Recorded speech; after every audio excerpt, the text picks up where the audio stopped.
मान सम्मान की राशि और किसानों के लिए विशेष प्रबंध, ये 5 चीज़ें जो हमारी हैं उसी पर हमने बात की। और मौजूदा सरकार की विफलता, अपराधीकरण और भ्रष्टाचार, इसके खिलाफ जो है हम बात करते हैं, जनता को जागरूक करते हैं कि अब जागो, समय आ गया। जिनके घर दूसरों को रोशनी देते हैं, यहाँ की मिट्टी, यहाँ सरकार को हर साल रेवेन्यू हजारों करोड़ रुपए दे रही है, वहाँ के लोग गरीब हैं। स्वीकार नहीं है कि मेरी बहन जो बच्चों को पानी नहीं पिला सकते, वो 1500-2000 के लिए सैलरी के लिए किसी घर में खाना बनाती है। जब बच्चा उसका स्कूल जाता है छोटा, तो उसको पानी नहीं देता कोई।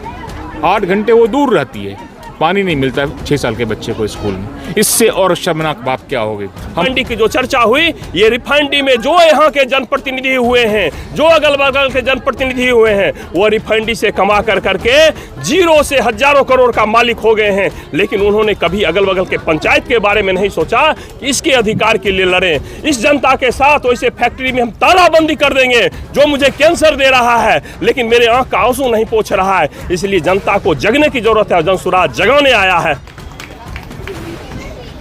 हमारे भाई रमन जी, आप सबको नमन करते हुए, और यहाँ हमारी इतनी माताएं और बहनें बैठी है, और मेरे बुजुर्गों सबको बहुत बहुत अभिनंदन, आभार।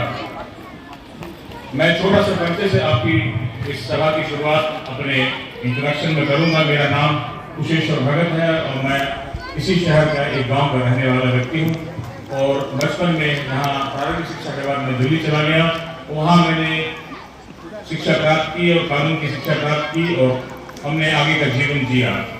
पिछले 35 वर्षों से हमने इस यात्रा में कई उतार चढ़ाव देखे, और शुरू के दिनों में मैंने अपने जीवन में गांव में जो बिताया, उसकी छोटी सी झलक मैं आपको बताऊं, शेयर करूं आपसे। चूंकि ये समय है शुरुआत का, तो मैं कोई बड़ा आदमी नहीं हूँ, आप ही के बीच का एक भाई बेटा हूँ। मैंने अपनी माँ की सोनी रसोई देखी है, अपने घर में पैसे की कमी देखी है, फिर भी हमारे पिताजी की सोच अच्छी थी। उन्होंने कहा शिक्षा एक मात्र साधन है जो आपको आगे बढ़ाएगा। हमारे जनस्वराज के संवाद सभा का एक अभियान शुरू किया मैंने। हर एक प्रत्याशी को अपने अपने क्षेत्रों में जनस्वराज की जो परिकल्पना है उससे अवगत कराएं। चुनाव के कैंडिडेट की घोषणा से पहले हम जनसंपर्क अभियान का एक अंतिम रूप है ये, जिसको जनसंवाद यात्रा कही जा सकती है। इसके लिए पहली सभा मेरी है। एक संभावित प्रत्याशी के रूप में मुझे ये टास्क एक प्रक्रिया है हमारे पार्टी की, उसमें हमने पहली सभा करी आज। हर एक पंचायत में ऐसी सभा होगी क्या? नहीं, मिनिमम 3 से 5, उसके ऊपर कितना भी कर सकते हैं। ये आपके ऊपर है कि आप प्रत्याशी क्या डिसाइड करते हैं। जनसंपर्क कितना आपका वो आपकी बात को सुनते हैं और आपकी बात को इम्पोर्टेंस देते हैं। ये बात क्या मैसेज दिए सीमेंट से आज? मैसेज कोई विशेष नहीं है, सिर्फ स्पष्ट है कि जनस्वराज की परिकल्पना जो हमारी 5 चीज़ें आए है हमारी, कि जनस्वराज आएगा 5 चीज़ हो जाएगा: रोजगार, शिक्षा, पलायन और हमारे मान सम्मान की राशि और किसानों के लिए विशेष प्रबंध। ये 5 चीज़ें जो हमारी हैं उसी पर हमने बात की। और मौजूदा सरकार की विफलता, अपराधीकरण और भ्रष्टाचार, इसके खिलाफ जो है हम बात करते हैं, जनता को जागरूक करते हैं कि अब जागो, समय आ गया। देखिए, ये बहुत बड़ी एक ऐसी चीज़ है जो कोई भी इंसान रो पड़ेगा कि हम आज़ादी के 75 साल बाद, 75 years after independence, we are not able to even provide the basic amenities to our citizens.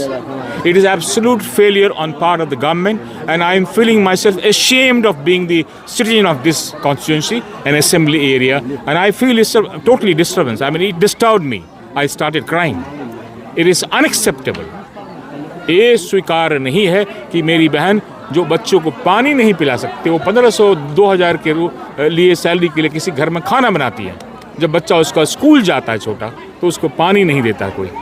8 घंटे वो दूर रहती है, पानी नहीं मिलता 6 साल के बच्चे को स्कूल में। इससे और शर्मनाक बात क्या होगी। हम बात करते हैं एयरपोर्ट की, हम बात करते हैं एटॉमिक न्यूक्लियर प्लांट की बात करने लगे, हम बियाडा की बात करते हैं, हम इंडस्ट्रीज़ की बात करते हैं, हम लाखों करोड़ रुपए इन्वेस्टमेंट की बात करते हैं, हम वंदे भारत की बात करें। पानी तो है नहीं आपके पास बच्चों के लिए, सृजन के लिए। IOCL हर साल यहाँ हजारों करोड़ का प्रॉफिट देता है हमारा बरौनी का प्लांट, और उसके बाजू में आधा किलोमीटर पर बच्चे पानी के लिए तरस रहे हैं। ये शर्म की बात नहीं है, इससे और शर्म की बात नहीं है। सरकार टोटल फेलियर है। 40 सालों में हमने देख लिया, इनसे नहीं संभलना है। सर ये ऐसा जो एरिया है सर, ये रिफाइनरी के बगल में है। क्या लगता है यहाँ पे जो युवाओं को रोजगार मिलना चाहिए था जिस स्केल पे, उस स्केल पे मिल रहा है क्या? उनका शोषण नहीं हो रहा है क्या यहाँ के लोगों को? मैं आपको बताऊं, मैं पिछले 6 महीने से इस पर आंकड़ों पर रिसर्च कर रहा हूं। यहाँ के बच्चों को 5% भी रोजगार नहीं है। जो रोजगार इनको दिया जा रहा है ना, वो रोज़मर्रा जो रोजाना मजदूर होते हैं, दिहाड़ी के मजदूर जिसको बोलते हैं, उसके रूप में दिया गया है। और जो भाई भतीजावाद वाले कुछ लोग वहाँ घुसे हुए हैं, 90% अगर देखा जाए 80 to 90% रोजगार बाहर वालों के लिए। ये पहली प्राथमिकता थी यहाँ के जनप्रतिनिधि की, ये होनी चाहिए थी, ये नहीं अभी तक हुई।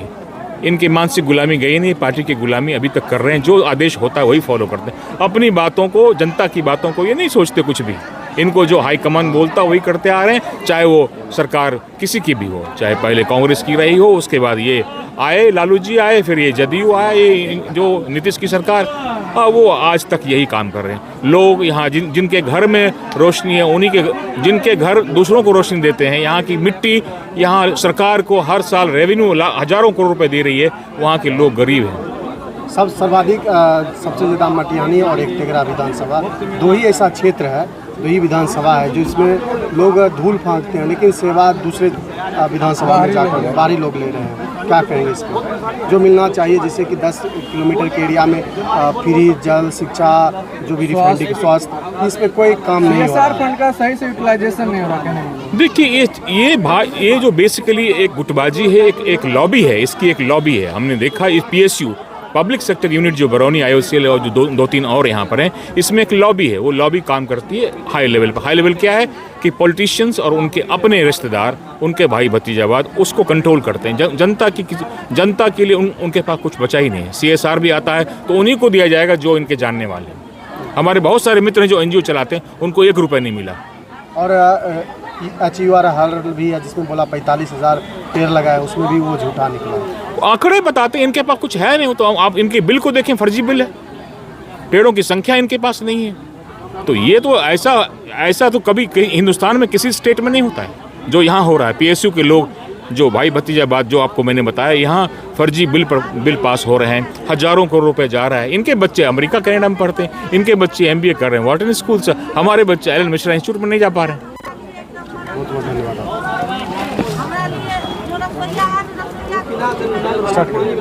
सर क्या कहना चाहेंगे, आज नूनपुर गांव से आप संबोधित? ऐसे गाँव में आज भी दर्द छुपा हुआ है। जो भी विकास की बातें हो रही है वह कागजों में हो रही है, धरातल पर कुछ नज़र नहीं आ रहा है।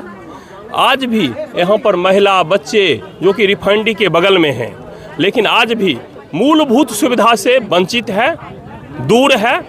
और यही कहेंगे कि जनसुराज ने जो संकल्प लिया है, जो आज मैंने सभा में भी कहा कि आप जागिए, जनता जिस दिन जाग जाएगी, जिस दिन जनता जिसको मत देती है विधायक और सांसद को, अगर वह काम नहीं करता है, उसकी गाड़ी को रोक करके कालर पकड़ के उतारना जनता शुरू कर देगी, उस दिन जनप्रतिनिधि इसका सेवा करना शुरू कर देगा। और नहीं तो जनप्रतिनिधि व्यापार के रूप में राजनीति को ले रहा है, रोजगार के रूप में ले रहा है। रिफाइनरी की जो चर्चा हुई, ये रिफाइनरी में जो यहाँ के जनप्रतिनिधि हुए हैं, जो अगल बगल के जनप्रतिनिधि हुए हैं, वो रिफाइनरी से कमा कर करके जीरो से हजारों करोड़ का मालिक हो गए हैं। लेकिन उन्होंने कभी अगल बगल के पंचायत के बारे में नहीं सोचा कि इसके अधिकार के लिए लड़ें। इस जनता के साथ वैसे फैक्ट्री में हम तालाबंदी कर देंगे जो मुझे कैंसर दे रहा है, लेकिन मेरे आंख का आंसू नहीं पोंछ रहा है। इसलिए जनता को जगने की जरूरत है। जनसुराज जगाने आया है, जग जाएगा। क्या प्रतिनिधि, क्या फैक्ट्री, जिस दिन जग कर करके कालर पकड़ने लगेगा, ताला मारने लगेगा, व्यवस्था बदल जाएगी।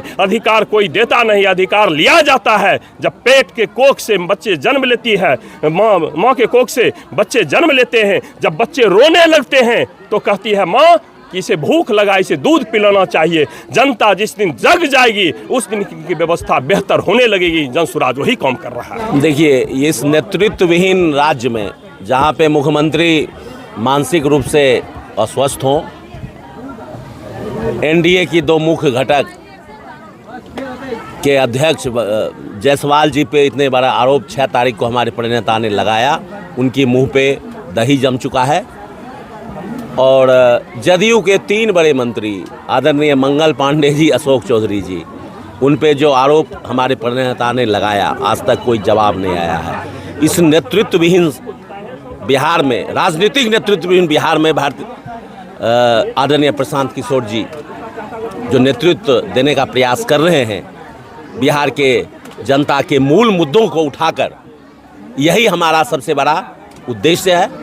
और इस उद्देश्य में संयोग ऐसा देखिए कि हमको चुनाव चिन्ह भी मिला, तो जिसका अलग हम जगाना चाह रहे हैं शिक्षा का, वो स्कूल बैग, वो मात्र स्कूल बैग नहीं है। जिस दिन आपका बच्चा, हमारा बच्चा पहली बार वो बैग लेके कंधे पे स्कूल जाता है ना, वो उस परिवार का इमोशन, उस राष्ट्र का इमोशन सबको ढो के जाता है। हमारा वही प्रयास है कि जो मूलभूत समस्या है उसको उठावे। बहुत बहुत धन्यवाद।